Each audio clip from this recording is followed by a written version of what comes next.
Ya, bentar.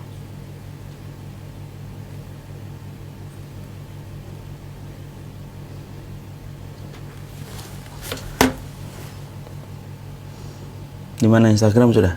Udah live Instagram, tapi masih loading kayaknya. Belum. Mau disayang. Di sininya udah live sih.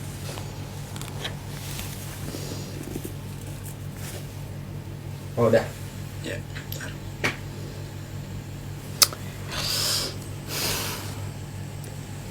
Bismillahirrahmanirrahim. Assalamualaikum warahmatullahi wabarakatuh.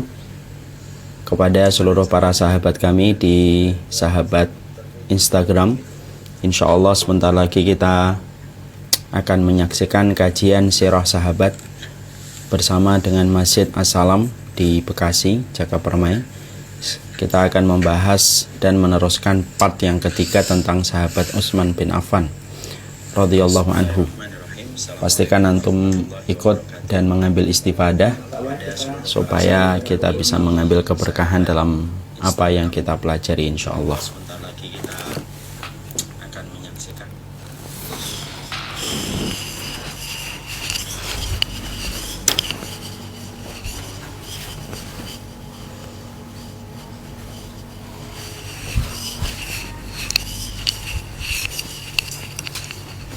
Bentar.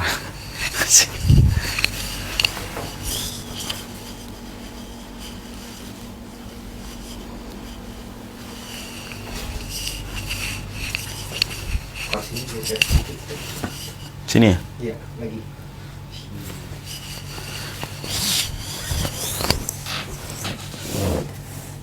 Yuk, buka ke Zoom-nya.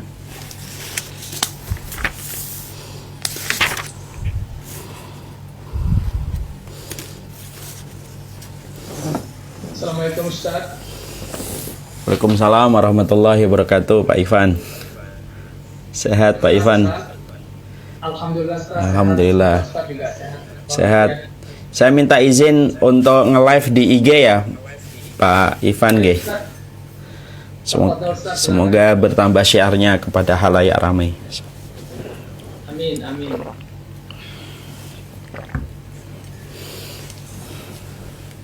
Backgroundnya bagus tadi ya.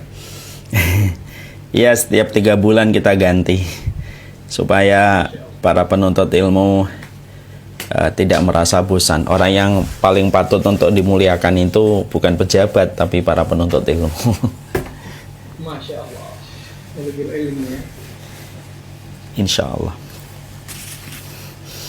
Kita mulai pukul 16.00 tadi ya. Iya. Menit lagi insya Allah. Pak Ivan, nanti primer the day after you die, insya Allah akan kita gelar. Setiap tempat kajian akan kita undang 5-10 orang untuk menyaksikan day one-nya the day after you die.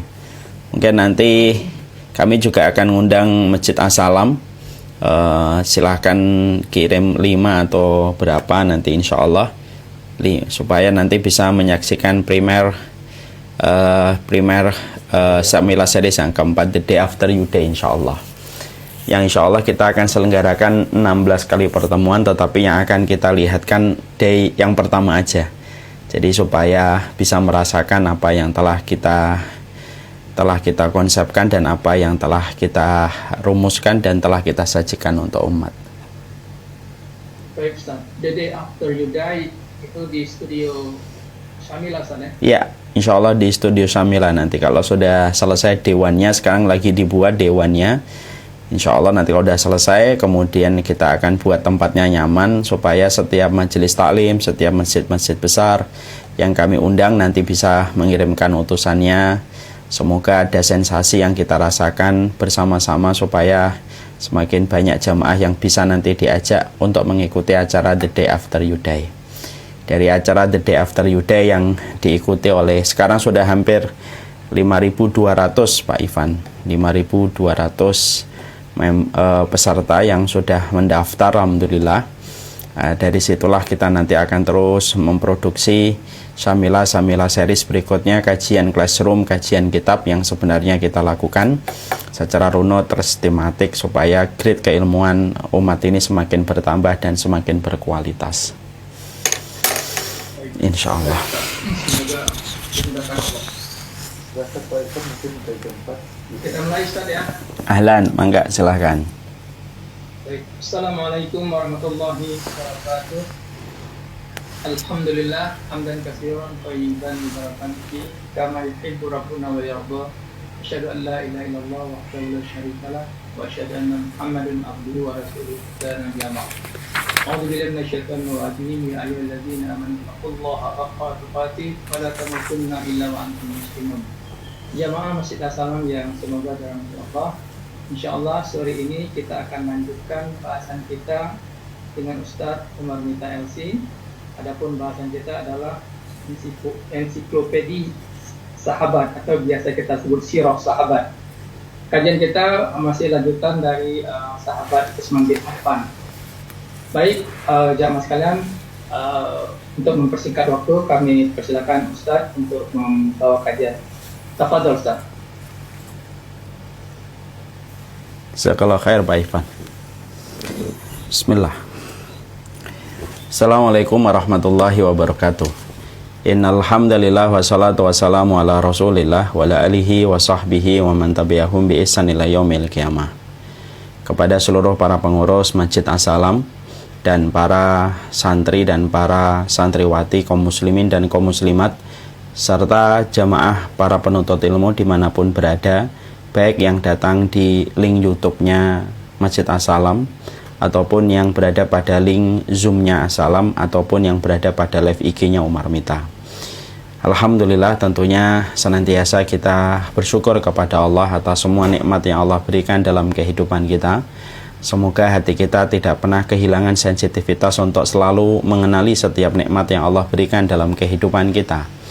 Karena Syekhul Islam Ibnu Taimiyah berkata, biasanya kalau nikmat itu bertubi-tubi datang dalam teras kehidupan manusia, akhirnya manusia itu menjadi hilang sensitivitasnya terhadap nikmat itu. Karena begitu gampangnya dia mendapatkan kenikmatan tersebut dan baru merasakan kenikmatan itu ketika sudah hilang ataupun ketika sudah berpindah tangan. Salah satu contoh yang beliau sampaikan, kenikmatan ketika mendapatkan sinar mentari yang kita dapatkan setiap pagi ketika kita memulai hari kita habis subuh.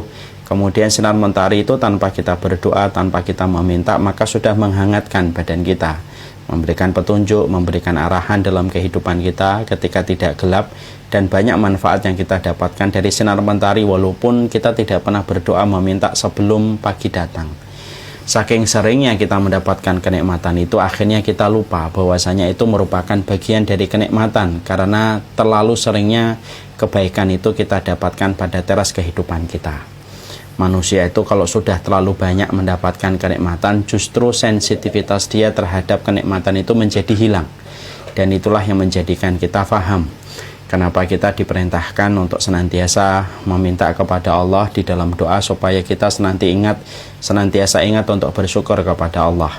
Karena sesungguhnya manusia itu kalau sudah terlalu banyak mendapatkan kenikmatan, maka dia menjadi amnesia terhadap besarnya kenikmatan yang telah dia dapatkan. Tetapi sebaliknya, justru dia menjadi orang yang pandai menghitung setiap ujian yang dia peroleh dan dia dapatkan. Nah, inilah yang kemudian menjadikan kita senantiasa berupaya setiap waktunya, senantiasa berupaya setiap saatnya. Semoga kita senantiasa bersyukur kepada Allah, terutama yang sangat kita syukuri, yaitu adalah sebuah kenikmatan yang hakikatnya dan sejatinya akan membawa kebaikan pada kenikmatan kita nanti di akhirat. Karena kenikmatan itu ada dua, ada kenikmatan yang hanya menawarkan sensasi kenikmatannya pada kehidupan di dunia, sandang, papan, dan pangan. Itu merupakan kenikmatan yang hanya bermanfaat pada kehidupan kita di dunia. Tapi ada kenikmatan yang kedua, kenikmatan yang sejatinya membawa pengaruh yang baik pada kenikmatan yang akan kita peroleh dalam kehidupan di akhirat, yaitu adalah kenikmatan ilmu, kenikmatan pemahaman yang benar, kenikmatan jalan yang bersih sebagaimana jalan yang ditempuh oleh Nabi dan Rasulullah SAW. Maka itu adalah sebuah kenikmatan yang besar. Inilah yang menjadikan kita senantiasa bersyukur betul terhadap semua yang Allah berikan dalam kenikmatan pada kehidupan kita, dan kita bersyukur Allah memberikan kenikmatan ilmu pada kehidupan kita. Semoga Allah senantiasa memberikan kepada kita ilmu untuk memuaskan dahaga kita kepada kebenaran, Dengan ilmu kita tentunya merayap kepada kebenaran yang harus kita ikuti. Karena sesungguhnya manusia itu terhadap pusaran kebenaran terbagi menjadi beberapa kelompok. Ada orang yang tidak paham kebenaran sepanjang hidupnya karena terlalu bodoh dan terlalu lalai daya dalam persoalan-persoalan akhiratnya. Ada yang kedua, orang yang paham kebenaran tetapi dia tidak pernah mampu untuk keluar dari zona kemaksiatan yang dia lakukan dan mengikuti kebenaran. Akhirnya sepanjang hidupnya dia melakukan kemaksiatan walaupun dia tahu yang benar. Dia tahu itu benar, dia tahu dirinya salah, tetapi dia tidak mampu keluar dari zona kemaksiatan karena kemaksiatan itu bagaikan lumpur hidup. Semakin kita banyak bermaksiat, bukannya kemaksiatan justru memperlonggar kehidupan kita. Justru orang itu kalau semakin bermaksiat, maka semakin maksiat itu menarik kita.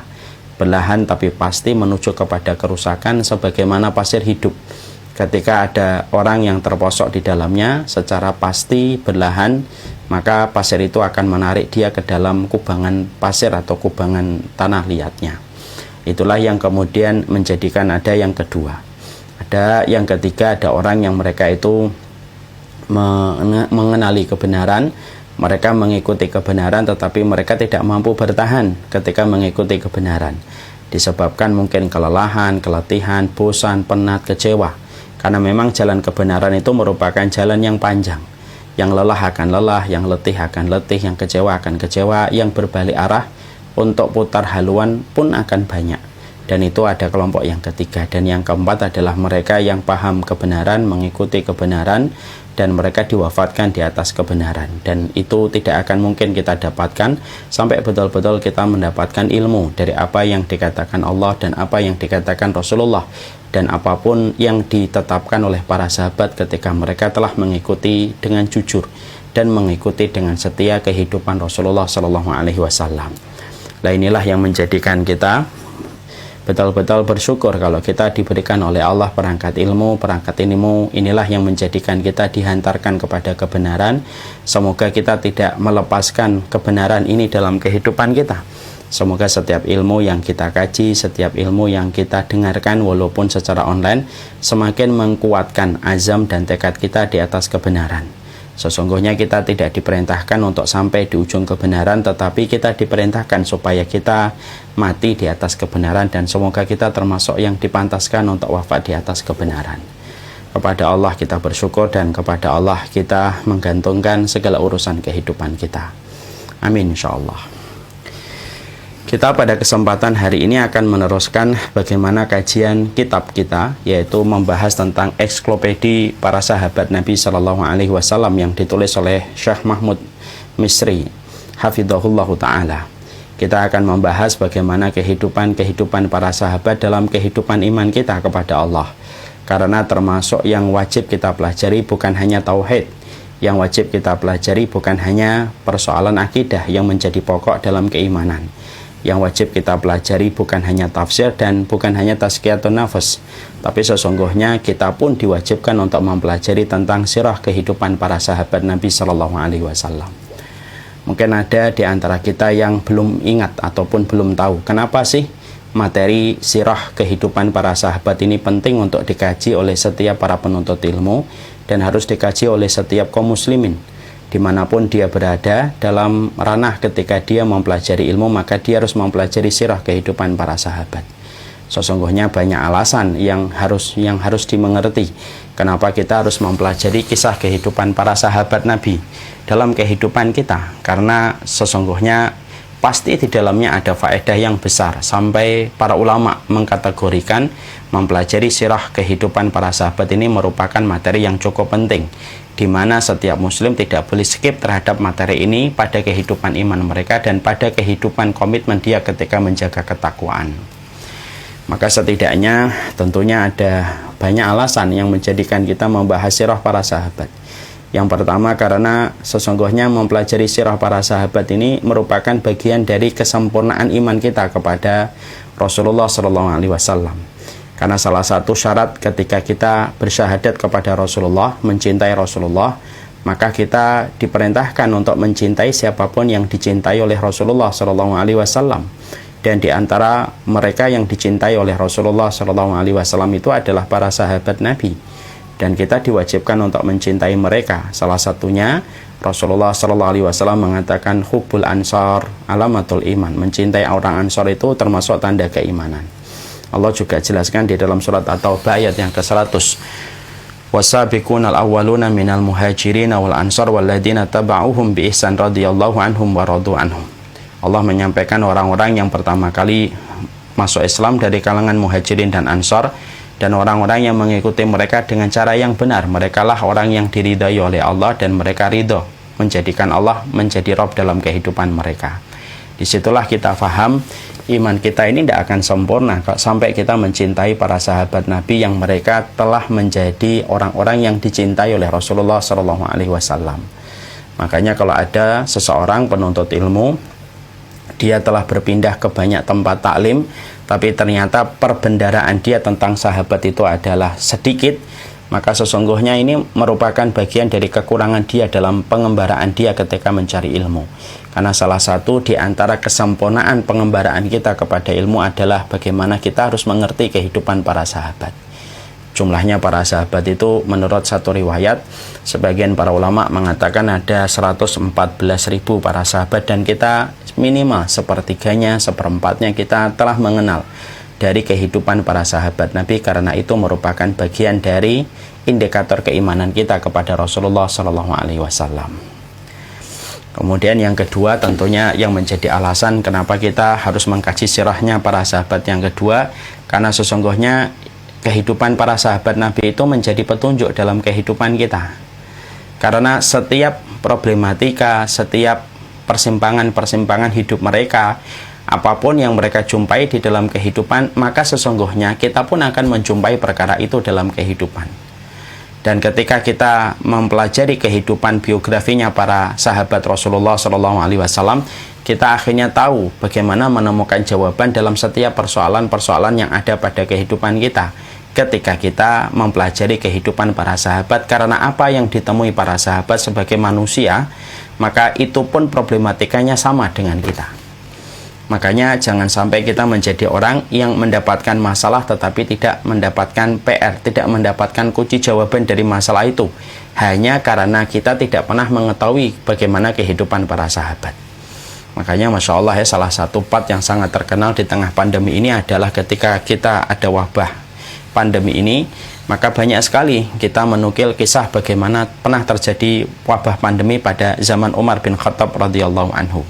Bagaimana Umar bin Khattab akhirnya menutup daerah yang terkena pandemi, orang yang di dalam tidak boleh keluar, orang yang dari luar tidak boleh memasuki tempat yang terjadi wabah di daerah Syam pada saat itu, di daerah Amwas. Dan itu akhirnya kita tahu. Dari mana kita mengetahuinya? Dari kehidupan biografinya para sahabat. Makanya mengetahui biografinya kehidupan para sahabat itu akan mempertemukan kita dengan banyak kunci-kunci jawaban di dalam kehidupan kita, karena masalah, problematika, persimpangan jalan yang ditemui oleh kita itu sama dengan apa yang pernah dilewati oleh para sahabat Nabi Shallallahu Alaihi Wasallam. Kita pengen ngelihat nih bagaimana orang yang minum khamr, pada zaman sahabat pun ada yang minum khamr. Kita lihat nih bagaimana kalau ada orang yang berzina, maka kemudian ada di antara sahabat pun berzina, Ma'is bin Malik yang bertaubat. Semua itu menjadi petunjuk dalam kehidupan kita, supaya kita tidak perlu mengambil berbagai macam kunci jawaban dalam kehidupan kita. Ketika menemukan masalah, kunci jawabannya malah kita mengambil biografi dari orang yang tidak beriman kepada Allah dan hari akhir. Kan lucu. Nah, itu hal yang lucu. Kalau kita sering menyampaikan biografinya orang yang tidak beriman kepada Allah dan Rasulnya, padahal kita sudah dicukupkan oleh Allah dengan biografi sekitar 114.000 para sahabat Nabi yang mereka melewati berbagai macam problematika dan masalah yang mereka jumpai, dan setiap episode kehidupan mereka dapatkan, dan mereka mengetahui bagaimana kunci jawabannya karena mereka adalah murid langsung Rasulullah. Maka dengan kita mempelajari kisah kehidupan para sahabat Nabi, itulah yang menjadikan kita akhirnya paham bagaimana menyelesaikan satu persatu PR pada kehidupan kita kalau kita menemukan masalah dengan merujuk apa yang dijumpai oleh para sahabat ketika mereka mendapati masalah dalam kehidupan mereka. Yang kedua, yang ketiga adalah karena ini mempelajari kehidupan para sahabat Nabi itu adalah pelipur lara untuk kita. Kenapa disebut dengan pelipur lara?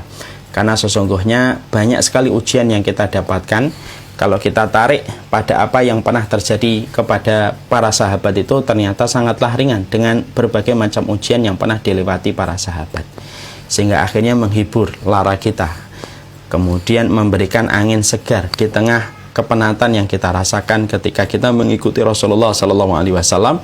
Kalau kemudian kita menjumpai bagaimana para sahabat Nabi dalam ujian-ujian mereka. Salah satu hal yang saya temukan ini, Masya Allah ya, 2 bulan ini saya menemukan salah satu di antara hal yang baik yang kita temukan dari kehidupan para sahabat. Saya ketika membaca Ibnu Umar, ternyata pernah Ibnu Umar itu beliau kecewa dengan istrinya, keluar dari rumahnya ketika beliau berniat untuk menceraikan istrinya. Ketika beliau sedang kecewa dengan istrinya, beliau berlalu menuju ke Masjid Nabawi. Ketika di Masjid Nabawi, maka beliau mendengar ada seseorang membaca surat An-Nisa ayat yang ke-19. Fa in karihtumuhunna fa asa an takrahu syai'an wa yaj'alallahu fihinna khairan katsira. Di dalam surat An-Nisa 19 itu Allah membacakan firman-Nya, bisa jadi kamu membenci sesuatu dari istrimu, tetapi bisa jadi apa yang kamu benci dari istrimu di dalamnya ada banyak kebaikan. Ibnu Umar itu ketika mendengar ayat ini, Masya Allah ya, beliau seakan-akan kaget, seakan-akan beliau baru mendengar ayat ini. Lalu kemudian beliau merilit dengan apa yang menimpa kepada dirinya. Langsung kemudian beliau balik pulang ke rumahnya, kemudian dia memberikan ridho kepada istrinya, lalu dia mengimani apa yang dikatakan dan difirmankan oleh Allah. Bisa jadi kamu membenci sesuatu dari istrimu, tetapi dari apa yang kamu benci di situ ada kebaikannya. Dan betul, kesabaran seorang Ibnu Umar dengan istrinya membuahkan seorang anak yang akhirnya menjadi ulama besar, yaitu adalah Salim, ulama di antara para tabi'in. Nah ini kan kalau kita mendengar part ini saja dari kehidupan para sahabat memberikan angin segar kepada kita, bahwasanya memang membaca kehidupan para sahabat itu bisa menenangkan hati, meringankan beban, memberikan penghibur dalam lara dari setiap masalah yang kita jumpai dan kita hadapi. Karena ujian, karena setiap musibah, kesulitan, kesukaran yang pernah kita rasakan, itu adalah pola dirasakan oleh para sahabat Nabi, dan mereka ujiannya tentunya lebih berat daripada ujian yang kita rasakan. Itu yang ketiga. Tentunya harus kemudian yang keempat, kenapa kita harus mempelajari sirahnya para sahabat? Karena sesungguhnya mempelajari kehidupan para sahabat itu merupakan modal kita untuk bertemu dengan para sahabat Nabi. Karena sesungguhnya anta ma'aman ahbabta, kamu itu nanti akan dikumpulkan dengan orang yang kamu cintai. Dan kalau kita mencintai para sahabat Nabi, ya tentunya kita mempelajari supaya apa yang kita pelajari akan menjadi tumpukan-tumpukan modal untuk bisa mendapatkan tiket perjumpaan kita dengan para sahabat Nabi. Inilah 4 perkara yang saya ingin reminder ulang supaya kita paham. Kita ini tidak boleh sebagai penuntut ilmu kemudian tidak mengetahui dan tidak memahami tentang masalah kehidupan para sahabat Nabi. Makanya tidak boleh kosong dari setiap rumah perpustakaan-perpustakaan di dalam setiap keluarga muslim, kecuali di dalamnya ada kitab-kitab yang menerangkan tentang para sahabat yang harus dia ketahui, harus dia pelajari, harus dijadikan penghibur lara, dijadikan petunjuk, dan dijadikan sebuah bukti otentik bahwasanya kita mencintai para sahabat, kita mengkaji kehidupan mereka supaya bisa menjadi modal untuk mendapatkan tiket perjumpaan kita dengan para sahabat Nabi Shallallahu Alaihi Wasallam. Nah inilah yang kemudian menjadikan kita memahami betul tentang bagaimana pentingnya kita untuk mempelajari sirahnya para sahabat. Maka kita akan melanjutkan part yang ketiga, yaitu mempelajari tentang kehidupan Utsman bin Affan. Nah tentunya sebelum saya menyampaikan tentang Utsman bin Affan, saya sampaikan ulang ya, Bapak dan Ibu, kalaupun Bapak dan Ibu mendengar seseorang yang mungkin viral, trending, ataupun mungkin namanya lagi berkibar di tengah publik, siapapun itu yang kita dengar, kalau dia sudah menghina dan mencela para sahabat, maka pastikan bahwasanya dia tidak berdiri di atas akidah Ahlussunnah wal Jamaah. Ini yang kita harus pegang sebelum saya menyampaikan tentang masalah Utsman bin Affan. Siapapun di antara manusia, trending atau tidak trending, viral atau tidak viral, sedang berkibar namanya ataupun tidak berkibar namanya, tapi kalau dia ketahuan bagaimana dia mencela para sahabat, menghujat salah satu di antara para sahabat Nabi, maka pastikan bahwasanya dia tidak berdiri di atas manhaj Ahlussunnah wal Jamaah. Ini salah satu di antara perkara pokok yang harus kita pegang dan harus kita sepakati dulu, supaya jangan sampai kalau ada orang yang menghujat, mencela para sahabat ataupun menyesatkan para sahabat, kita melihat itu hanya sebagai bagian dari perbedaan para ulama. Tidak ada perbedaan para ulama tentang para sahabat. Ya, semua para ulama dalam akidah Ahlussunnah wal Jamaah sudah sepakat bahwasanya mereka memiliki sebuah sikap Ahlussunnah wal Jamaah terhadap para sahabat, ta'dzimus sahabah. Sesungguhnya ini merupakan takdim kepada para sahabat Nabi yang mereka adalah madrasah pertamanya Rasulullah Shallallahu Alaihi Wasallam. Mereka merupakan murid pertamanya Rasulullah Shallallahu Alaihi Wasallam. Jadi kalau ada yang bertanya sama kita, Ustadz gitu, apa yang bisa menjadikan kita layak mengambil ilmu dan apa yang tidak bisa layak untuk mengambil ilmu dari mereka?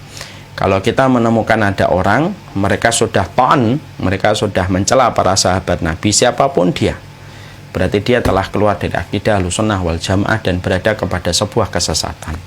Ini yang kita harus pegang dan harus kita perhatikan, dan ini tidak bisa ditawar, karena memang kehidupan para sahabat itu merupakan salah satu indikator keimanan kita kepada Allah, kepada Rasulullah. Itu adalah bagaimana kita menghormati para sahabat sebagaimana Nabi telah mencintai para sahabat. Makanya Abdullah bin Mubarak itu pernah ditanya, beliau pernah dipancing ya, termasuk sahabat-sahabat yang banyak dicela itu, yaitu ada sahabat Muawiyah, ada sahabat Utsman yang kemudian sering mendapatkan celaan. Dari Muawiyah itu kan ada sahabat Utsman ya, dari kabilah Umawi. Maka kemudian Abdullah bin Mubarak, salah satu tokoh terkenal di antara para sahabat, di antara para tabi'in, ketika beliau dipancing tentang seorang Muawiyah, maka kemudian beliau mengatakan, ma aku lufi rajulin qala Rasulullah sallallahu alaihi wasallam sami Allahu liman hamidah faqala khalfahu rabbana walakal hamd. Bagaimana kalian itu nanya kepadaku tentang seseorang yang mana ketika Rasulullah mengucapkan sami Allahu liman hamidah ketika sholatnya, lalu kemudian para sahabat itu di belakangnya mengatakan rabbana walakal hamd. Artinya adalah kalau sudah bicara sahabat itu diam, itu lebih selamat. Kalau sudah bicara tentang para sahabat itu diam. Makanya Abdullah bin Mubarak itu ketika ditanya Muawiyah, gimana sih kalian itu nanya sama saya tentang orang yang sholatnya di belakang Rasulullah, dan ketika Rasulullah mengucapkan sami Allahu liman hamidah, maka kemudian orang-orang di belakangnya mengatakan rabbana walakal hamdu. Itu menunjukkan itu aja sudah luar biasa ya. Makanya kemudian Abdullah bin Mubarak kemudian melanjutkan kembali bagaimana ketika beliau pernah dibanding-bandingkan antara sahabat Muawiyah dengan Umar bin Abdul Aziz. Maka kemudian dikatakan oleh Abdullah bin Mubarak, satu debu pada hidungnya sahabat Muawiyah bersama Rasulullah itu lebih baik daripada kehidupan Umar bin Abdul Aziz. Walaupun kita tahu Umar bin Abdul Aziz itu luar biasa, tapi ini menunjukkan kepada kita, Masya Allah ya, betapa besarnya posisi kedudukan para sahabat Nabi. Makanya Masya Allah saya menjelaskan tentang sahabat Utsman, sekaligus pula ini juga merupakan bagian dari saya ini juga pernah membaca sebuah tulisan buku bahasa Indonesia dulu waktu SMP. Bagaimana ketika SMP saya pernah membaca biografinya seorang sahabat Utsman gitu. Sahabat Utsman itu disebut KKN, kolusi, korupsi, nepotisme, banyak mengangkat keluarganya menjadi pejabat dan lain sebagainya. Ya, sebelum saya mengenal dunia pondok pesantren. Dan ini merupakan hal yang sangat tidak diterima sebenarnya di dalam kulturnya akidah Ahlussunnah wal Jamaah. Makanya inilah yang kemudian menjadikan kita memahami betul, Masya Allah ya, jangan pernah diremehkan para sahabat, terutama kalau sudah berbicara tentang para sahabat secara umum, terutama ketika sudah bicara tentang sahabat Muawiyah, sahabat Utsman, yang mana banyak kaum muslimin yang karena mereka tidak tahu, tidak mempelajari referensi secara lengkap dan tidak mengkaji referensi secara mendalam, ikut-ikutan arus mengatakan sahabat Muawiyah itu begini, mengatakan sahabat Utsman itu begini, dan lain sebagainya. Padahal perkataan itu adalah perkataan yang berat. Siapa yang lebih berat daripada nanti dihadapkan dalam pengadilan Allah, lalu dia berhadapan dengan para sahabat Nabi yang dia jatuhkan kehormatannya. menghadapi tetangga kita dalam pengadilan Allah saja sudah terlalu berat, apalagi ketika kita menghadapi para sahabat Nabi yang kita hujat tanpa kita memberikan takzim, padahal Rasulullah telah mencintai mereka dan telah mengatakan kepada kita supaya kita tidak mencela para sahabat sedikit pun. Maka kemudian kita membahas berikutnya. Maka kemudian sahabat Utsman adalah seorang sahabat yang tentunya kita paham betul. Beliau menyumbangkan 940 onta dan kemudian 60 kuda dan 1000 tunggangan yang beliau siapkan dalam perang Tabuk. Kita mengenal bagaimana kedermawanan yang dimiliki oleh sahabat Utsman bin Affan dan bagaimana sosial yang dimiliki oleh sahabat Utsman itu luar biasa. Dan ini sampai kemudian Rasulullah SAW, beliau ketika melihat betapa dermawannya dan betapa kerasnya usaha seorang Utsman bin Affan untuk membantu setiap perjuangan dan derap langkah perjuangan itu, sampai Rasulullah itu menyampaikan sebuah hadis, ni'mal malu li rajulis salih. Sesungguhnya harta itu yang paling baik ketika harta itu digenggam sama orang yang solih, ketika akhirnya harta itu dipakai untuk menegakkan tiang-tiang agama, karena sesungguhnya agama ini bukan hanya membutuhkan keringat dari orang yang berusaha dan bukan hanya meneteskan darah bagi mereka yang berjuang, tapi sesungguhnya agama ini juga membutuhkan infak, pengorbanan harta yang terbaik yang dimiliki oleh kaum muslimin.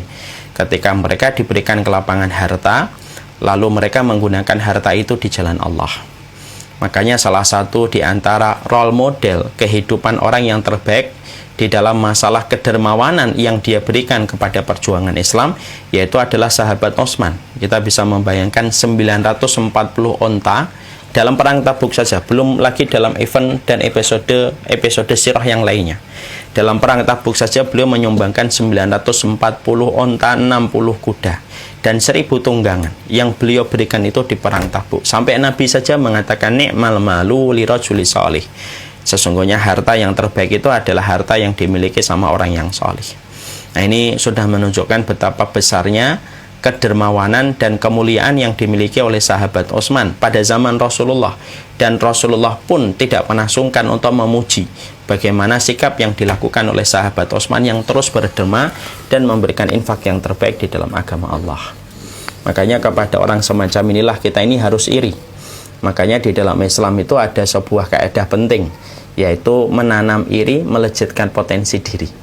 Kita ini disuruh untuk iri yang membangun motivasi. Itu ada dua, yaitu adalah orang yang mempelajari ilmu, mempelajari ilmu, mengamalkan ilmunya dan mengajarkan ilmunya kepada mereka yang tidak tahu. Ada yang kedua, orang yang mereka itu memiliki harta dan menggunakan hartanya di jalan Allah.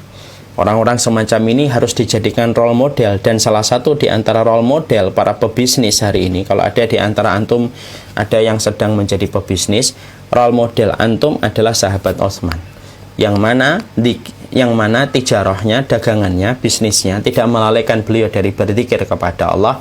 Tijarahnya dan bisnisnya pun tidak menjadikan beliau bakhil dan tangannya terbelenggu ke lehernya ketika beliau gampang memberikan aliran-aliran bantuan yang terbaik kepada Rasulullah SAW dan kepada para sahabat. Ya. Itulah tentang seorang Utsman bin Affan. Kemudian kita buka halaman 286. Maka sesungguhnya di antara kebiasaan sahabat Utsman yang kita banyak tidak tahu, sahabat Utsman ini adalah seorang sahabat yang senantiasa berkomitmen beliau untuk bersedekah dengan memerdekakan budak setiap hari Jumat, berapapun harganya. Ini merupakan salah satu di antara kebiasaannya sahabat Utsman bin Affan. Kita bedah dulu ya hukum fikihnya tentang bersedekah pada hari Jumat. Kalau kita kemudian membahas tentang bagaimana hukumnya sedekah pada hari Jumat, kita tentunya paham ya, memang hari Jumat itu sayyidul ayyam. Dia itu adalah sebaik-baik hari. Imam Ibnu Qayyim di dalam Zadul Ma'ad, beliau itu menyampaikan sedekah pada hari Jumat sebagaimana sedekah pada bulan Ramadan di antara 11 bulan yang lainnya. Memang keutamaannya besar, walaupun bukan berarti kita hanya sedekahnya pada hari Jumat. Makanya kadang-kadang lucu ya, ada beberapa tokoh nulisnya gini, sedekah hanya pada hari Jumat. Ya enggak gitu, jangan gitu-gitu amat. memang yang paling afdol hari Jumat. Tapi bukan artinya itu kita pada hari Jumat aja kita kemudian hanya bersedekah, enggak ya. Maka kemudian itu yang kita harus paham. Jadi memiliki nilai keutamaan, Ustadz, sedekah pada hari Jumat, iya. Sedekah pada hari Jumat itu memiliki sebuah kemuliaan yang lumayan besar, sebagaimana kemuliaan sedekah di bulan Ramadan dibandingkan 11 bulan yang lainnya. Ada yang menarik dari kisahnya Syekhul Islam Ibnu Taimiyah, gurunya Imam Ibnu Qayyim. Ternyata Imam Ibnu Taimiyah itu kalau hari Jumat, sebelum beliau pergi Jumatan, maka beliau mengambil apa yang beliau bisa ambil di rumahnya, dari roti-roti yang masih bagus, minuman, maka kemudian beliau bawa sirron, secara sembunyi-sembunyi. Maka kemudian beliau itu memberikan kepada orang-orang yang membutuhkan di sepanjang perjalanan sebelum beliau sampai ke masjid. Itu kebiasaannya Syekhul Islam Ibnu Taimiyah kalau beliau pada hari Jumat. Nah, beliau pernah ditanya tentang masalah itu ya. Kenapa beliau suka sedekah pada hari Jumat itu? Maka beliau menuliskan salah satu alasannya. Dulu para sahabat Nabi itu disunahkan sebelum mereka berjumpa dengan Rasulullah, mereka bersedekah dulu sebelum berjumpa dengan Nabi. Jadi kalau ada orang yang akan bertemu dengan Rasulullah pada zaman kehidupan para sahabat, sebelum mereka berjumpa dengan Rasulullah, mereka disunahkan untuk bersedekah. Lalu Ibnu Taimiyah berkata, sebagaimana disunahkan sedekah sebelum bertemu Rasulullah, maka disunahkan pula kita sedekah sebelum kita menghadap Allah pada waktu sholat Jumat. Nah, maka ini kemudian yang menjadikan akhirnya kita paham secara hukum fikih, memang terdapat keutamaan bagi kita untuk memperbanyak sedekah pada hari Jumat. Maka diterangkan di dalam satu riwayat, yaitu adalah Dzun-Nurain, yaitu sahabat Utsman ini, beliau ini berkomitmen kuat bahwasanya setiap hari Jumat beliau itu akan membebaskan budak. Ya, maka kemudian beliau tidak sama sekali meributkan berapa harganya, tidak sama sekali memusingkan berapa tarifnya. Pokoknya pada hari Jumat beliau pasti membebaskan budak. Dan itu beliau lakukan setiap hari Jumat. Dan ini merupakan sebuah pelengkap referensi dari kedermawanan yang dimiliki oleh sahabat Utsman. Belum lagi nanti kita akan melihat bagaimana kedermawanan beliau setelah beliau menjadi khalifah, yang tentunya banyak di antara kita yang akan tercengang betapa luar biasa baiknya seorang sahabat Utsman.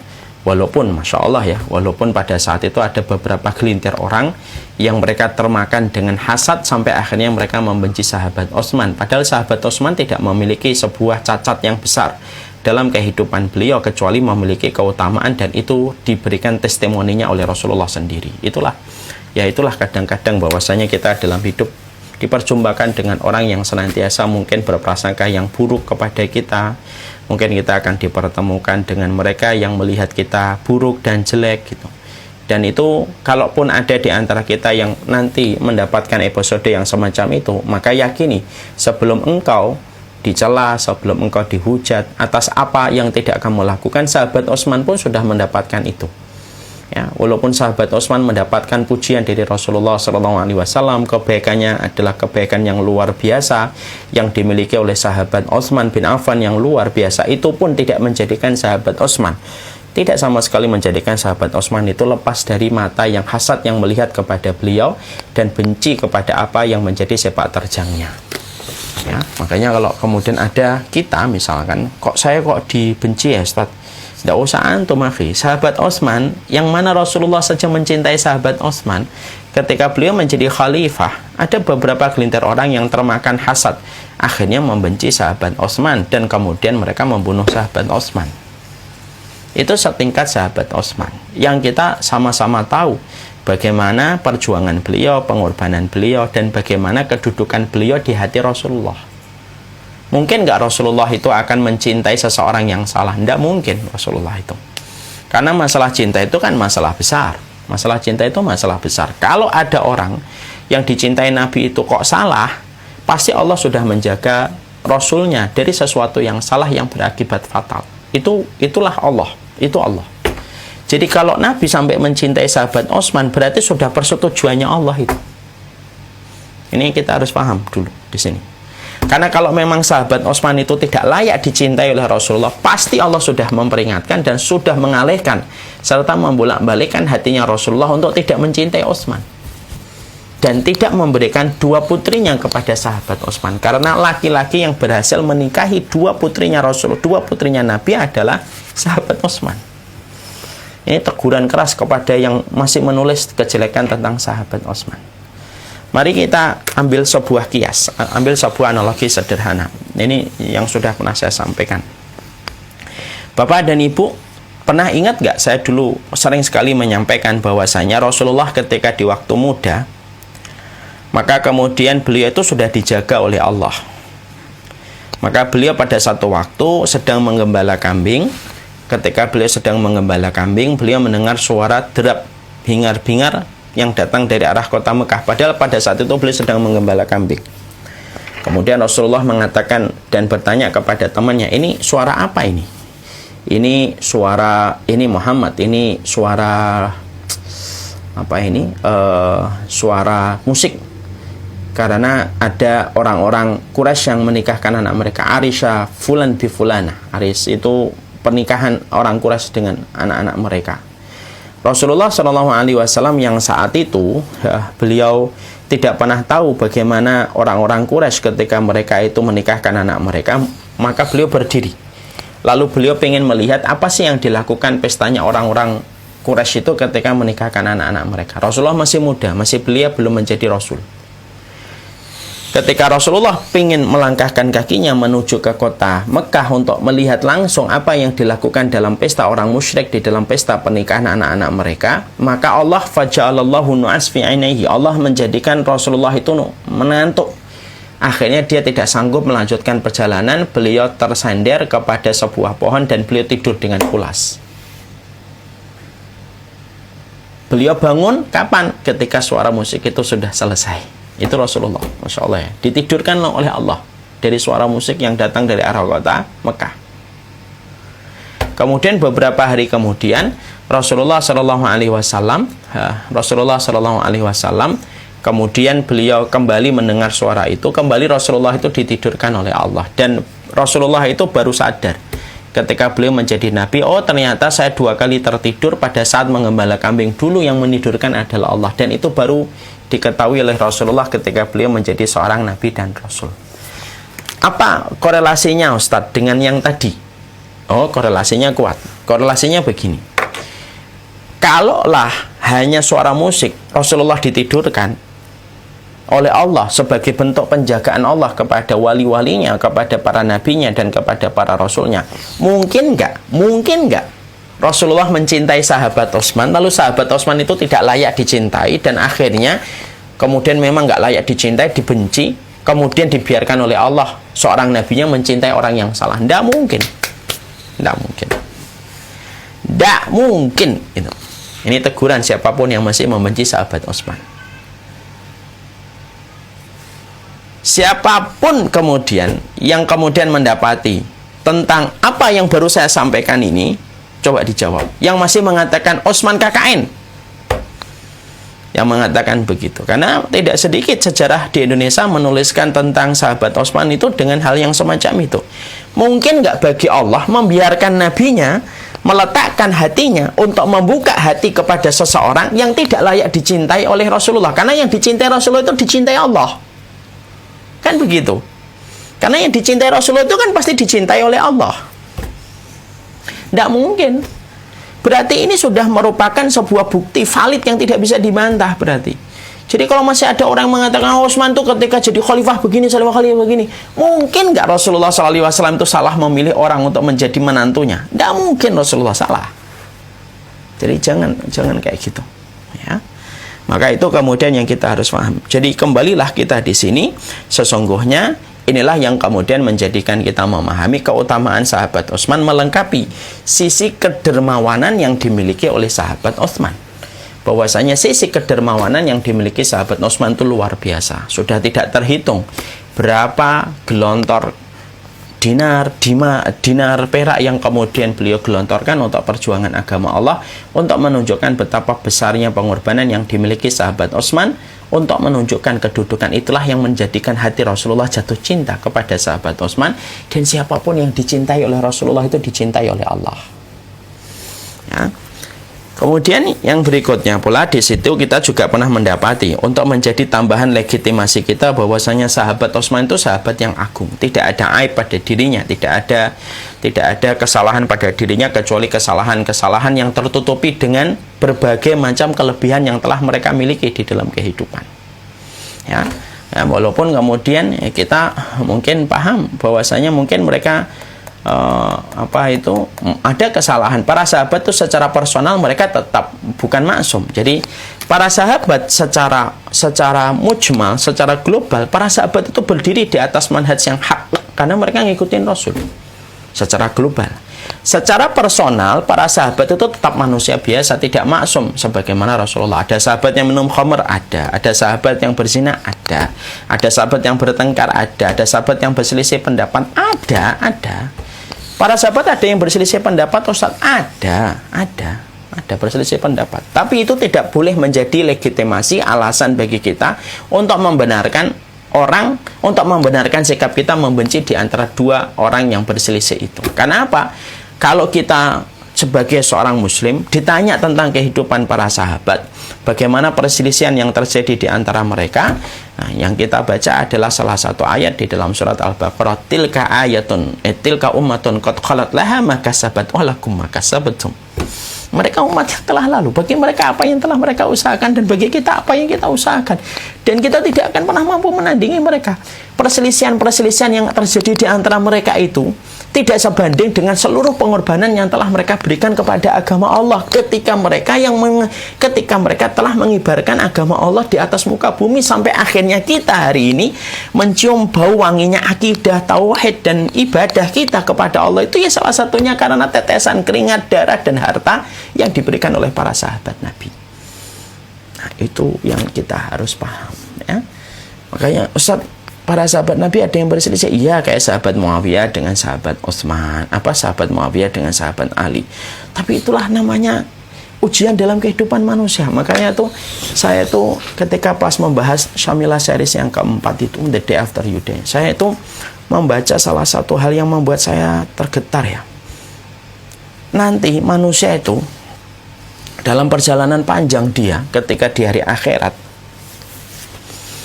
nanti setelah melewati sirat, jembatan yang sangat menegangkan, maka sesungguhnya nanti setelah melewati sirat, manusia itu tidak langsung masuk surga. Nanti kemudian manusia itu kemudian akan berkumpul di sebuah tempat yang bernama Qantoroh. Qantoroh itu ya kayak jembatan. Di Qantoroh itu Allah kemudian apa? Wa naza'na ma fi sudurihim min ghillin ikhwana ala sururim mutaqabilin. Ini salah satu dari ayat yang Allah maksudkan. Allah cabut semua rasa gil yang pernah ada di hati mereka. Jadi ada sebuah tempat yang dinamakan Qantoroh. Qantoroh itu sebuah tempat setelah ngelewatin sirat, orang kemudian selamat dari perkara yang sangat menegangkan di atas sirat, kemudian mereka menginjakkan kaki di Qantoroh sebelum masuk surga. Maka di Qantoroh itu ngapain? Salah satunya adalah untuk menyelesaikan perselisihan yang pernah mereka lalui dulu ketika di dunia. Jadi penduduk surga itu ada nggak di antara mereka yang dulunya mungkin kurang akrab ketika di dunia? Ada. Ada nggak yang mereka dulunya mungkin berbeda satu dua hal ketika mereka dulu di dunia? Ada. Makanya mereka di tempat Qantoroh itu, mereka nanti akan dicabut rasa gil itu. Supaya apa? Ketika sudah masuk surga itu menjadi ikhwana. Walaupun mungkin ketika dulu di dunia kurang srek. Ingat, tidak setiap penduduk surga itu srek satu dengan yang lainnya. Enggak. Ya kan? Karena tentunya kan beda-beda. Kadang-kadang ini mempengaruhi kita srek itu ya. Karakternya, kemudian latar belakangnya, semacam itu. Makanya sama kalau kita ngelihat itu ya. Gimana ini sahabat Utsman, sahabat Muawiyah dengan sahabat Ali, Ustaz, yang mereka kemudian berselisih. Mereka umatnya sudah lewat. Bisa jadi kekurangan, dan kita harus yakin kekurangan mereka tidak sebanding dengan pengorbanan mereka yang besar. Dan memang nanti di akhirat ada sebuah tempat yang dinamakan dengan Qantoroh. Di tempat itulah setiap manusia nanti akan dicabut rasa hasadnya supaya ketika masuk surga tidak ada lagi yang mereka benci. Itu namanya Qantoroh. Wa naza'na ma fi sudurihim min ghillin ikhwanan ala sururim mutaqabilin. Itulah Qantoroh. Ya, jadi hal yang wajar ya.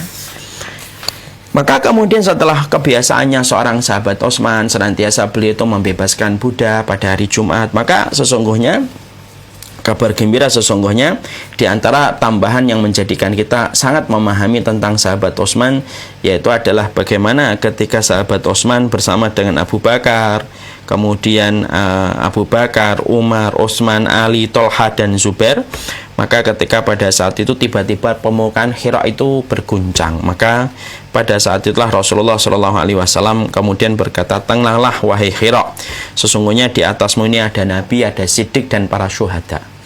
Siapa itu Nabi? Rasulullah. Siapa itu kemudian Siddiq? Abu Bakar. Siapa itu syuhada? Ya Umar, Utsman, Ali, Tolha, Zubair, mereka syuhada. Ya. Ini semakin menunjukkan betapa besarnya kemuliaan yang dimiliki oleh sahabat Utsman, dan beliau telah mendapatkan legitimasi surga langsung dengan lisan Rasulullah, bukan hanya sekali tapi dalam 2 kesempatan. Dalam kesempatan yang berbeda, pernah pada satu waktu Abu Musa al-Asy'ari, maka kemudian disuruh oleh Nabi ketika Nabi berada pada sebuah kebun, maka Abu Musa al-Asy'ari diperintahkan oleh Rasulullah, jagalah kebun ini, saya mau duduk di sini wahai Abu Musa al-Asy'ari. Maka Abu Musa taat kepada perintahnya Rasulullah, ya Rasulullah, saya jaga di sini ya Rasulullah. Maka kemudian ketika Rasulullah sedang di situ, tiba-tiba ada seseorang yang mencari Rasulullah, dan ternyata itu adalah Abu Bakar. Maka kemudian Abu Musa al-Asy'ari itu kemudian diperintahkan oleh Rasulullah, izinkanlah dia masuk wahai Abu Musa al-Asy'ari, yaitu Abu Bakar, karena sesungguhnya, dan berilah kabar gembira dengan surga. Abu Musa mengatakan, wahai Abu Bakar, Rasulullah memberikan kabar kepadaku bahwasanya engkau adalah penduduk surga. Kemudian setelah Abu Bakar, kemudian datanglah seseorang lagi, yaitu adalah Umar bin Khattab. Izinkan dia masuk, kata Rasulullah kepada Abu Musa yang menjaga pintu kebun itu. Biarkan dia masuk wahai Abu Musa, dan kabarkanlah dia tentang surga. Dan itu Umar bin Khattab. Kemudian datang lagi, lalu kemudian sama dengan redaksi yang pertama dan yang kedua.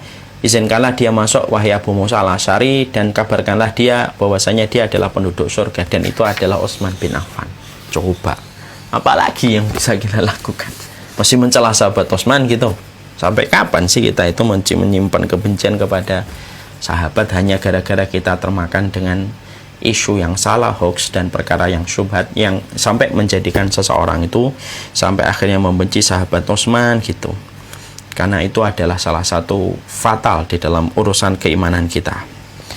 Maka kemudian sahabat Utsman tentunya memiliki keistimewaan yang lainnya, bahwasanya sahabat Utsman ini sampai Nabi pun dan malaikat pun malu terhadap sahabat Utsman. Nah, kita bisa bayangkan ya, setingkat Rasulullah malu, setingkat malaikat pun malu. Mari kita membaca riwayat dari Aisyah radhiyallahu anha, bagaimana Aisyah itu menceritakan Rasulullah berbaring di rumahku. Pada saat beliau berbaring, pakaian beliau itu tersingkap, kemudian paha dan batisnya itu kelihatan. Ketika pada saat itu Abu Bakar datang kemudian ke rumahku, maka Rasulullah SAW mengizinkan, beliau mengizinkan Abu Bakar untuk menemuinya tanpa Rasulullah merubah posisinya. Artinya beliau sambil masih bersandar, kemudian sebagian pakaiannya itu menyingkapkan betis dan pahanya beliau. Lalu datang lagi Umar bin Khattab radhiyallahu anhu. Lalu Rasulullah mengizinkan, biarkan Umar untuk datang. Maka Umar itu datang, dipersilahkan oleh sahabat Aisyah, dipersilahkan oleh istri Rasulullah Aisyah radhiyallahu anha. Dan Rasulullah SAW tidak menyingkapkan paha, Rasulullah tidak merubah posisinya. Ya. Tapi kemudian ketika yang ketiga, Masya Allah ya, para sahabat itu mereka terus ingin ketemu Rasulullah SAW. Maka kemudian yang ketiga yang datang itu adalah sahabat Utsman bin Affan. Maka ketika sahabat Utsman yang datang, maka Rasulullah SAW yang asalnya berbaring ketika mendengar Utsman yang datang, ya Rasulullah, kata Aisyah kepada suaminya yaitu Rasulullah, maka kemudian langsung itu Rasulullah SAW langsung duduk memperbaiki tempat duduknya dan mempersilahkan baru Utsman. Setelah beliau memperbaiki tempat duduknya, pakaiannya, barulah Rasulullah mengatakan kepada Aisyah, biarkan Utsman masuk. Maka hal itu menggelitik bagi seorang ibunda Aisyah. Maka setelah Utsman pergi, kemudian ibunda Aisyah bertanya, wah, ketika Abu Bakar masuk, engkau tidak peduli dengan kondisimu ya Rasulullah. Ketika Umar masuk juga kemudian kamu masih sama, tidak peduli ya Rasulullah sambil berbaring. Tapi kenapa ketika sahabat Utsman masuk engkau langsung memperbaiki tempat dudukmu dan engkau langsung memperbaiki pakaianmu ya Rasulullah, kata sahabat Aisyah. Karena sahabat Aisyah itu selalu haus dengan ilmu dan selalu bertanya kepada Nabi, dan pertanyaan itu merupakan pintunya ilmu. Maka kemudian Rasulullah SAW menjawab dalam hadis yang diriwayatkan oleh Imam Muslim, wahai Aisyah, tidak patutkah aku merasa malu terhadap Utsman, yang mana malaikat saja malu terhadap sahabat Utsman. Jadi maka dalam riwayat yang lainnya dijelaskan, aku tidak pingin karena aku tahu bahwasanya Utsman itu pemalu. Jangan sampai dia melihat kondisiku lalu akhirnya dia mengurungkan niatnya untuk menyampaikan hajat dan keperluannya kepadaku gara-gara dia malu melihat kondisiku tadi. Itu Rasulullah merespek. Rasulullah respect betul kepada sahabat Utsman.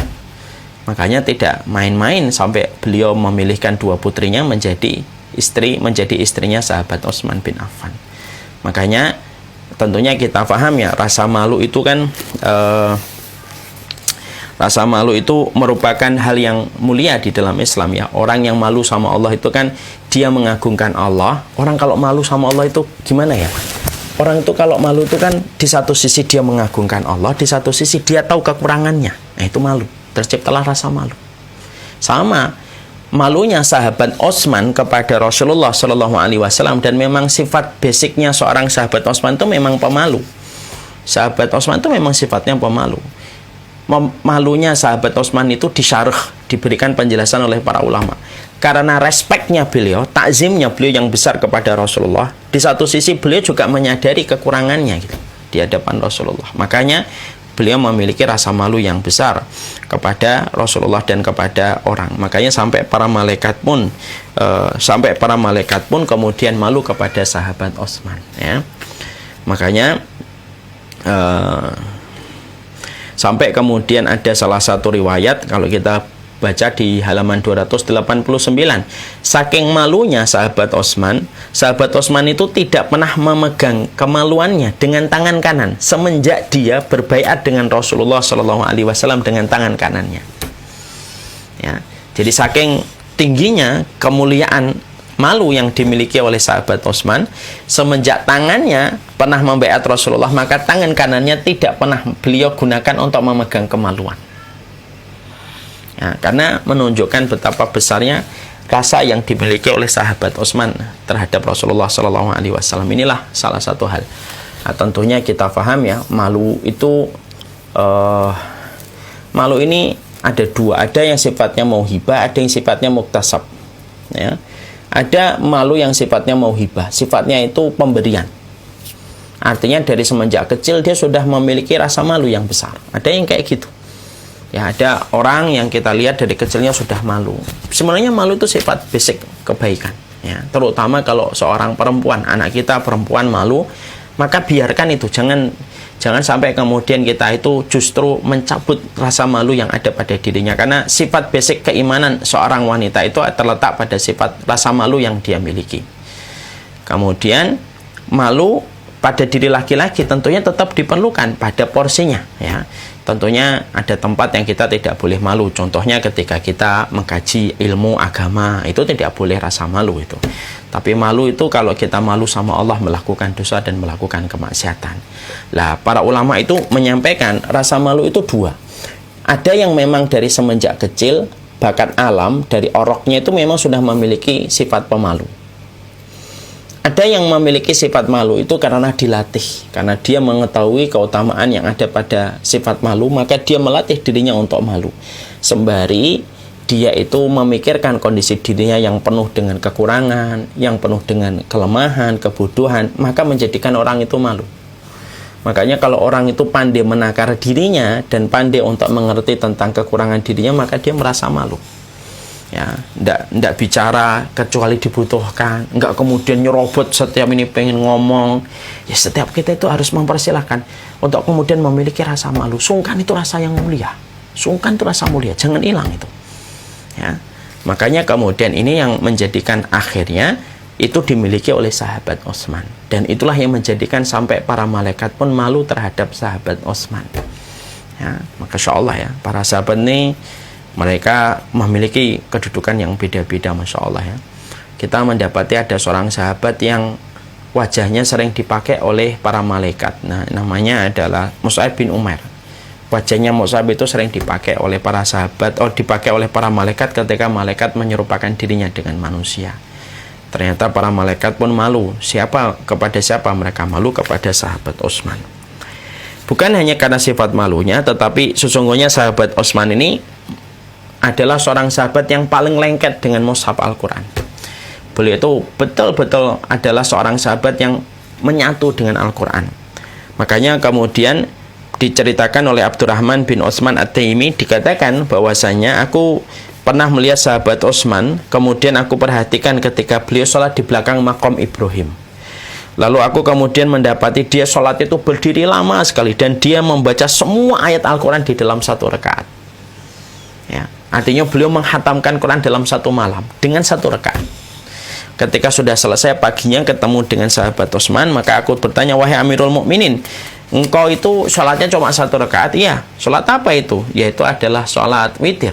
Dan beliau membaca semua surat itu, membaca semua surat di dalam Al-Quran dengan satu rakaat. Itu sahabat Utsman. Makanya sampai kemudian beliau itu, Masya Allah ya, sahabat Utsman itu karena saking cintanya kepada mushaf, sampai beliau pun, jamak kita ketahui, beliau diwafatkan pun ketika sedang membaca Al-Quran. Makanya man asya ala syai' mata ala syai'. Siapapun yang dia hidup atas kebiasaannya, maka dia akan dimatikan pada kebiasaan itu. Persis kayak sahabat Utsman. Karena sahabat Utsman itu, Masya Allah ya, kecintaannya kepada Al-Quran itu besar betul.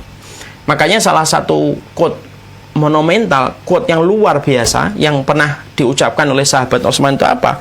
Salah satu di antara quote sahabat Utsman itu apa? Lamma tahurat qulubukum lamma syabiat min kalami rabbikum. Sahabat Utsman itu saking beliau itu menghayati setiap beliau membaca Al-Quran, sampai beliau pernah menyampaikan gini, lamma tahurat qulubukum lamma syabiat min kalami rabbikum. Kalau hatimu bersih, maka kamu tidak akan pernah kenyang membaca Al-Quran. Sahabat yang kita malu kalau di sampingnya ketika dia membaca Al-Quran itu ya sahabat Utsman. Ya, itu sahabat Utsman ya.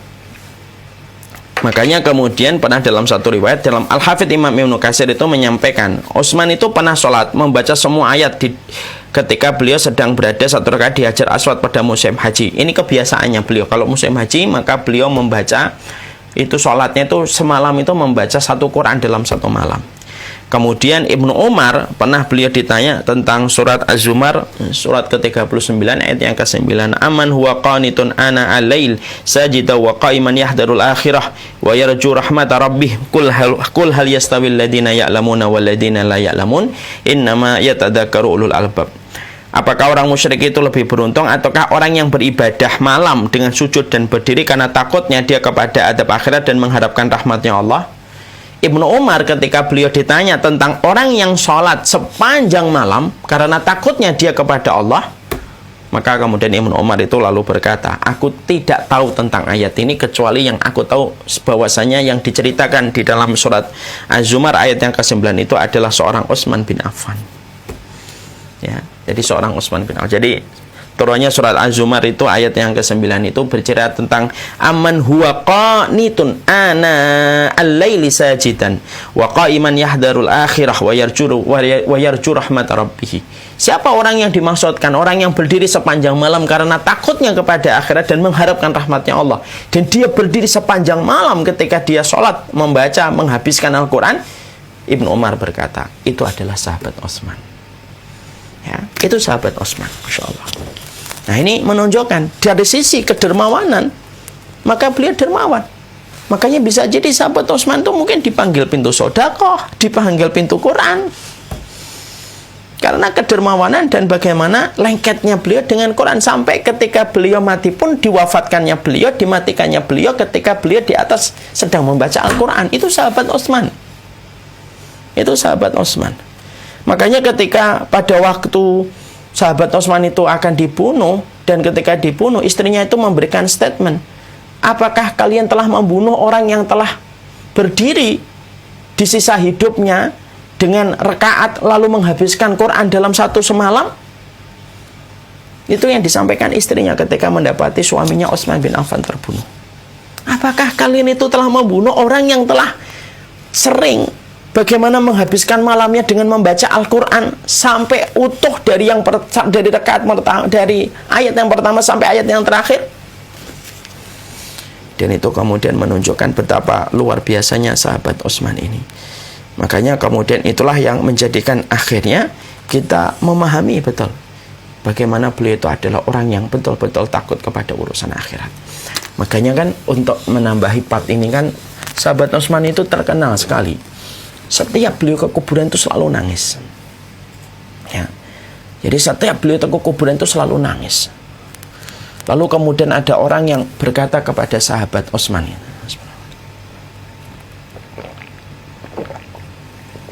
ada orang yang berkata kepada sahabat Utsman, wahai Utsman, kalau engkau diingatkan surga dan neraka belum tentu menangis.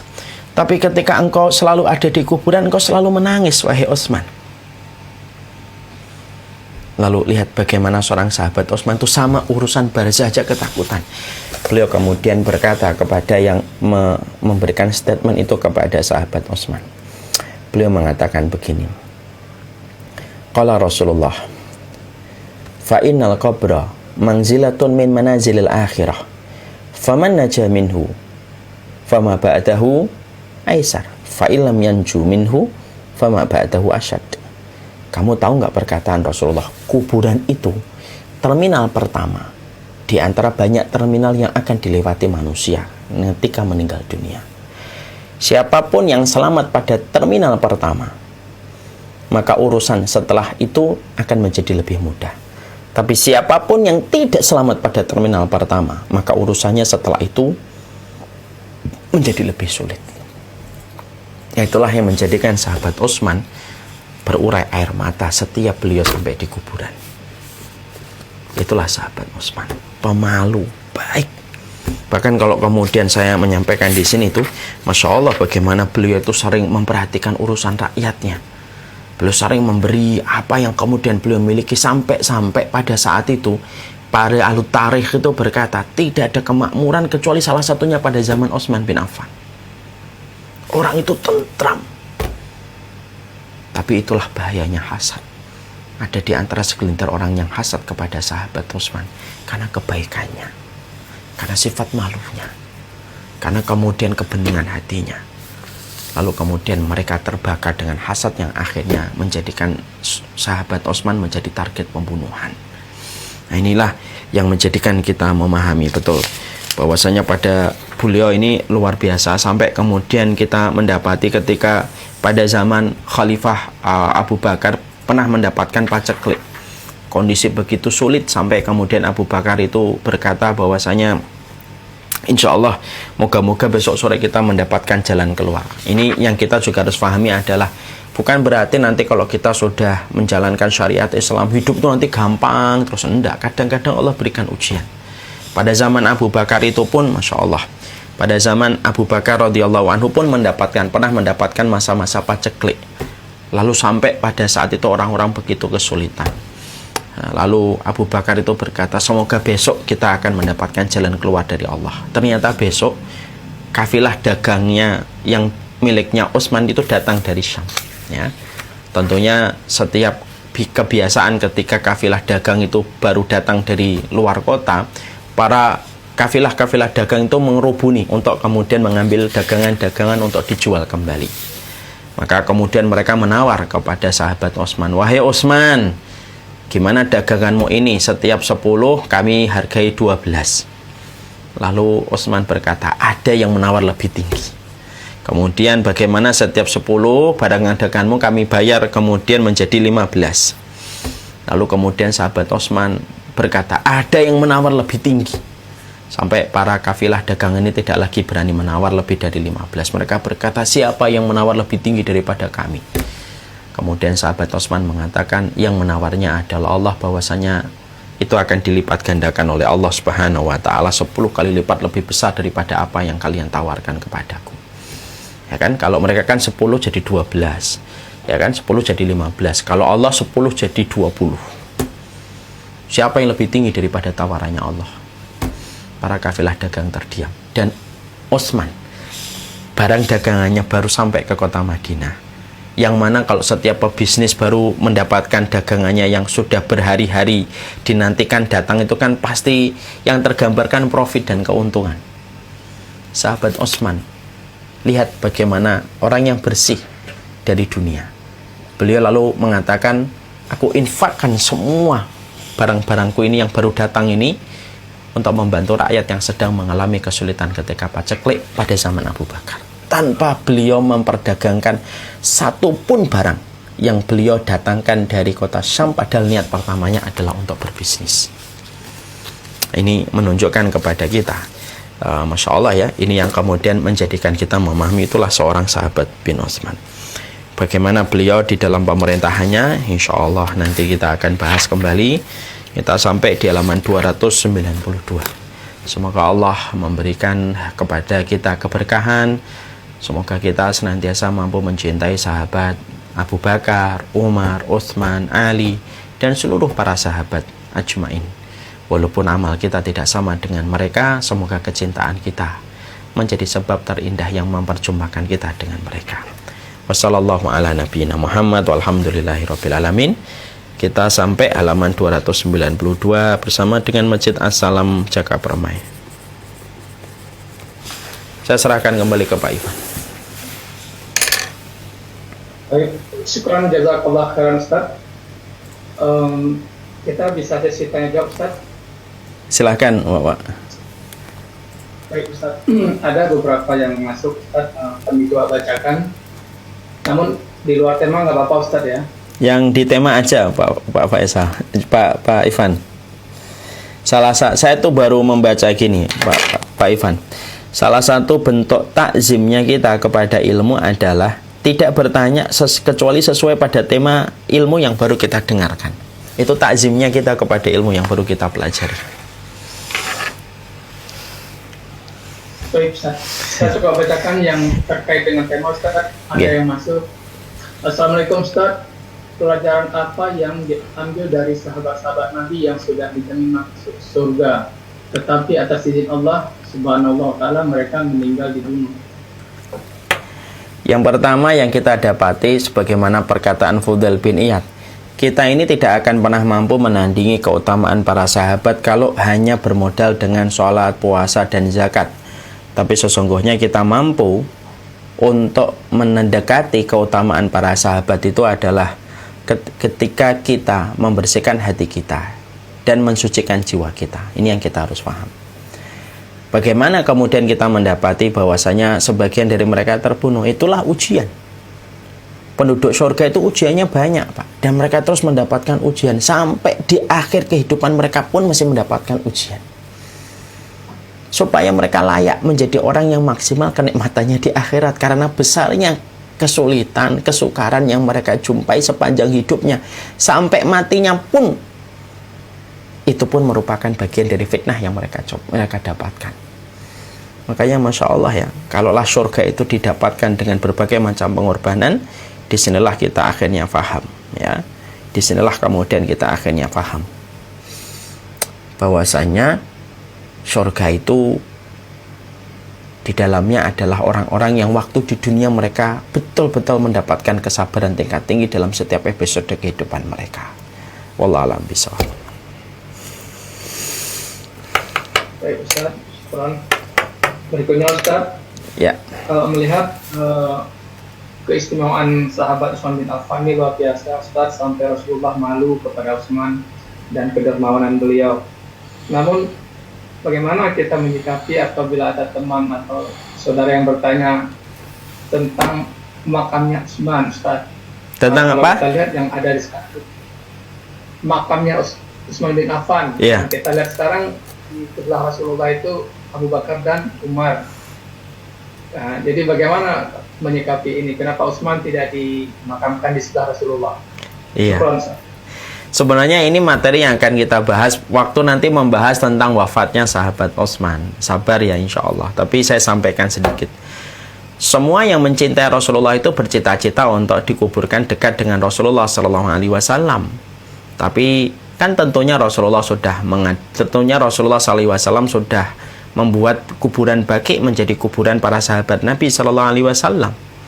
Kalau bertanya semacam itu ya kita lihat Aisyah. Bukankah Bunda Aisyah itu adalah orang yang paling dicintai Rasulullah di antara kalangan wanita? Kenapa kuburannya tidak di samping Rasulullah? Kan bukan berarti Aisyah dibenci Rasulullah kan? Itu termasuk di antara urf, di antara hal yang menjadi hal yang sudah ada sebelum Rasulullah meninggal. Memang Baqi itu adalah kuburan para sahabat, kecuali para nabi. Mereka para nabi dimakamkan di tempat mereka meninggal. Itulah keistimewaannya para nabi dan para rasul. Nah, nanti kita bahas kenapa kemudian sahabat Utsman tidak dikuburkan di situ. Ya, pertama sesuai dengan apa yang tadi saya sampaikan, ya. Dan ternyata yang bersama dengan sahabat Utsman itu bukan hanya beliau, ada Sa'ad bin Abi Waqqas, ada Tolhah, ada Zubair, yang semuanya itu dijamin surga, ada Bilal, dan mereka juga dikuburkannya di Baqi. Wallahu a'lam bishawab.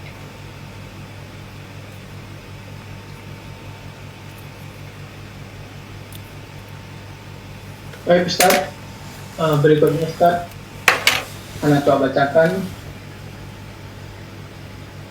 bagaimana cara meneladani sifat Utsman sahabat Nabi terhadap anak dari sejak dini,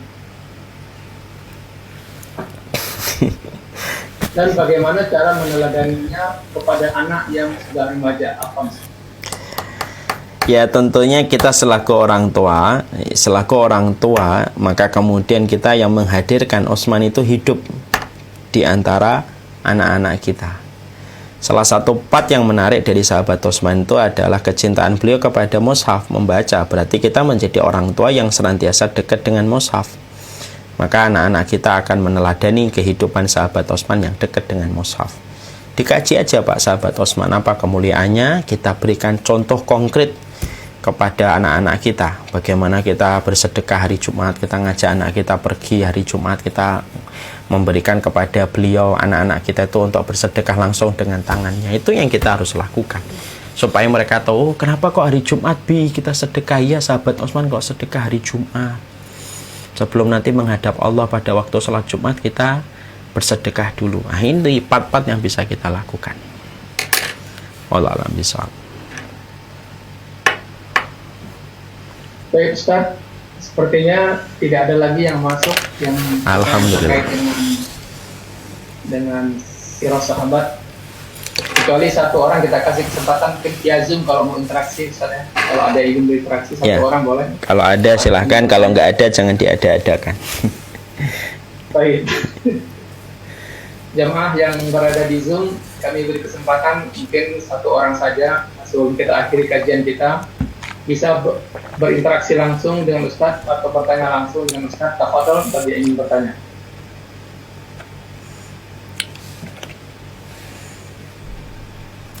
Kelihatannya nggak ada Pak Ivan. Iya, insya Allah mereka sudah paham sekali. Amin, amin.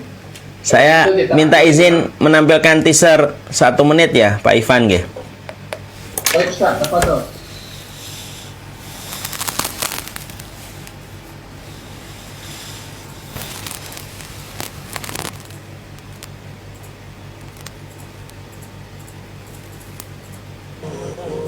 Para ulama menyampaikan, apa benang merah yang menyamakan antara satu penduduk neraka dengan penduduk neraka yang lainnya? Yang menyamakan adalah ketiadaan rasa takut pada hati mereka kepada Allah. Inilah yang menjadikan mereka bermain-main dengan hukum Allah ketika di dunia, ketika tidak ada rasa takut yang tumbuh pada hati kita. Inilah yang menjadikan kita paham, rasa takut itu mahal, dan rasa takut itu bukan proses, tapi rasa takut itu adalah hasil dari semua ketaatan kita, pembelajaran kita, kedekatan kita dengan orang solih, supaya tumbuh rasa takut kita kepada Allah. Inilah ikhtiar kita mengadakan Syamilah Series yang keempat, The Day After You Die, untuk menumbuhkan rasa takut, karena rasa takut itu tidak bisa tumbuh secara organik.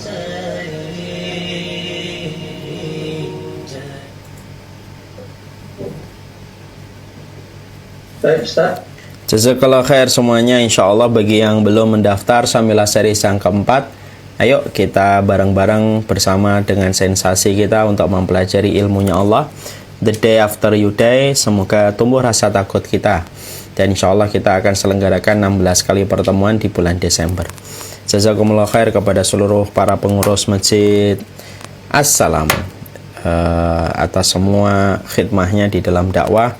Semoga senantiasa terjalin silatul ukhuwah yang baik di antara kita, dan semoga Allah menjaga persaudaraan kita sampai hari ketika kita menutup mata. Tidak ada ghil, tidak ada hasad di antara hati kita atas apapun yang pernah kita lewati.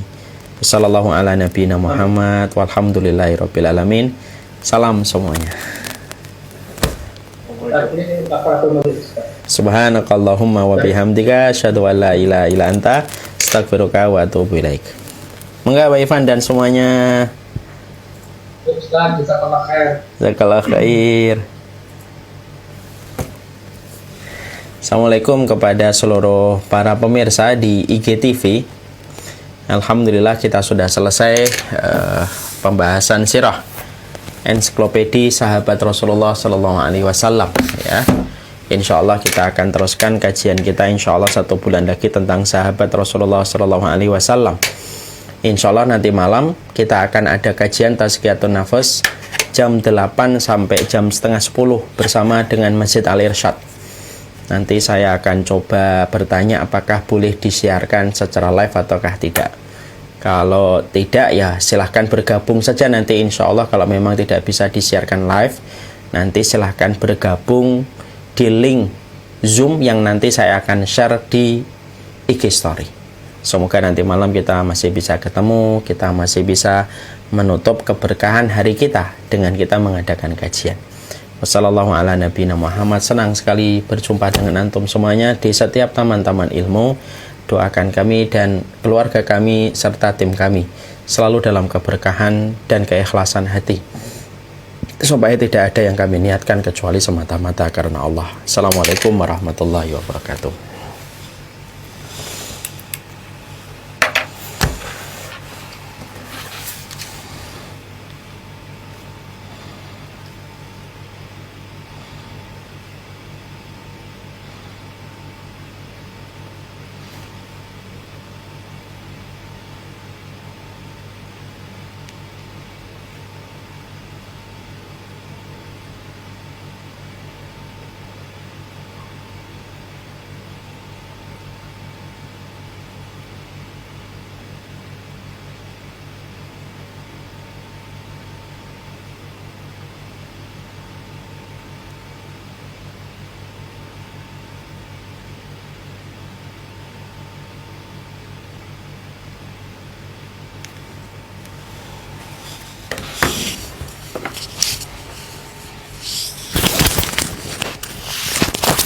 Oh belum dimatiin IG-nya.